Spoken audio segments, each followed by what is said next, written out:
Je t'ai dit un jour que je te demanderai jamais de quitter Louise. Pourtant, mon ventre réclame que tu cesses de la toucher. Je sais que ce que j'écris va t'étonner et que tu as trouvé cela contraire à mes principes, que tu ne comprendras pas cette violence soudaine dans mes sentiments. Comment ai-je pu changer en si peu de temps? Pas moi, hein, bien sûr, mais des lignes écrites par Michael Zoina. Allez, je laisse Christine vous parler de Gaspard et Léa. Merci Clovis. Donc, deuxième roman que j'ai choisi de chroniquer, c'est Gaspard et Léa de Michael Zoina. Donc en fait, je ne savais pas trop à quoi m'attendre en choisissant de lire cet ouvrage. Alors la première de couverture, comme vous voyez, est colorée, certes, mais il n'en dit pas grand-chose sur, on va dire, l'histoire. Mais je m'attendais quand même à découvrir une romance. Alors, Michael Zoina nous entraîne en fait dans un tourbillon de vie, de destins qui se percutent, qui s'aiment, qui doutent, qui jouent, qui se perdent et se retrouvent pour le meilleur et pour... Enfin, vous connaissez la suite, bien sûr. Gaspard et Léa est un court roman de 83 pages et il nous transporte au milieu du XXe siècle, en fait une période que beaucoup d'entre nous connaissons. Et c'est peut-être pour ça en fait que les personnages pourraient être l'un d'entre nous, pourraient être vous. Ce sont des gens ordinaires au destin presque ordinaire, enfin je dis presque, parce qu'ils ont leurs faiblesses, ils ont leurs failles, ils ont leurs élans d'humanité, ils ont leurs doutes. Ils cherchent en fait, par-delà l'amour, ils cherchent le bonheur.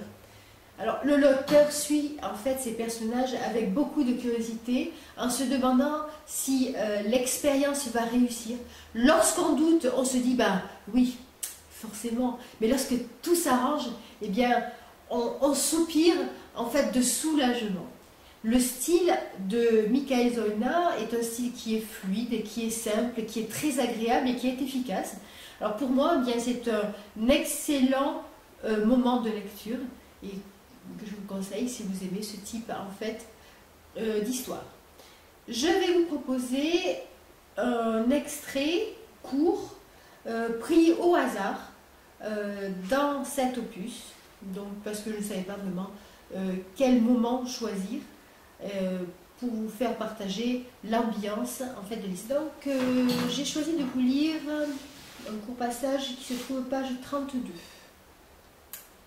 Depuis l'épisode du ballon, ils se voient chaque jeudi au même endroit. Ils discutent beaucoup, ils rient.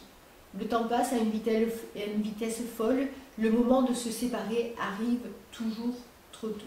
Parfois, Léa a l'impression que Gaspard glisse un sous-texte derrière ces mots. Par exemple, quand il dit « ça me fait plaisir de te voir », elle entend « tu m'as manqué ». Parce qu'il dit « ça me fait plaisir de te voir » avec une douceur infinie. À cet instant, elle a envie de lui dire qu'il est beau, avec ses cheveux plus courts, que le bleu de ses yeux ressort davantage, mais elle n'ose rien. Elle garde tout pour elle. Aujourd'hui, elle arrive à leur rendez-vous hebdomadaire avec un sourire jusqu'aux oreilles. Gaspard est toujours là, assis à proximité d'une des fontaines. Il la questionne avant même de lui dire bonjour. Que me vaut pareil sourire? Elle s'assied presto et lui dit « On vient de m'engager pour un rôle ». Sans y réfléchir, elle a accompagné sa réponse d'un petit geste, une petite tape sur la cuisse de Gaspard. « Je suis vraiment content pour toi ». Il glisse promptement ses bras autour du cou de Léa, comme si ce geste était habituel. Elle referme aussitôt les siens autour de lui. Pendant de longues secondes, ils restent sans bouger, collés l'un à l'autre. Quand leurs corps se séparent, leurs bouches se rejoignent. Ça devait finir par arriver. Elle ne répond rien, on ne dit rien quand on est aux anges.